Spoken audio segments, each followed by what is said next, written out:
No, Islamic State has not been defeated. I know what you're saying. I mean, after all, look at all the territory they've lost.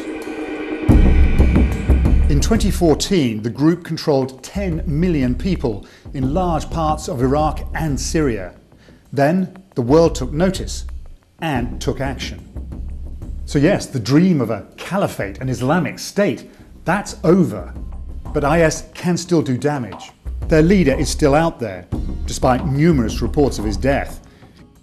They may have killed the ISIS leader. Reports that Baghdadi was among those killed. Could be a big victory in the war on terror. He's still releasing messages, calling on his followers to continue your jihad and your blessed operations. Those followers, they're still listening, and there are probably thousands of them. So expect to see more of this in the region, bomb attacks, killing and maiming large numbers of civilians. And not just in Iraq and Syria.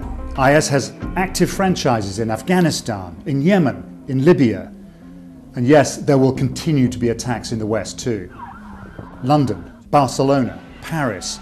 We can't always say that these attacks were actually planned or commissioned by the group. That's not the point.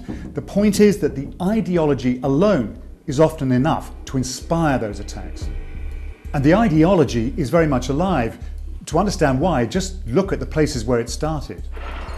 Syria's civil war shows no sign of ending. Iraq is still divided too. You have the Kurds in the north who voted overwhelmingly for independence. And then there's everyone else with an interest in the area.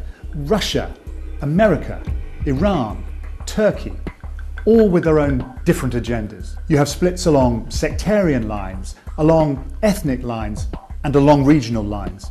And as long as those rivalries exist, the Middle East is going to remain a deeply unstable place, fertile ground for those who don't mind mixing extreme violence with a narrow medieval version of Islam.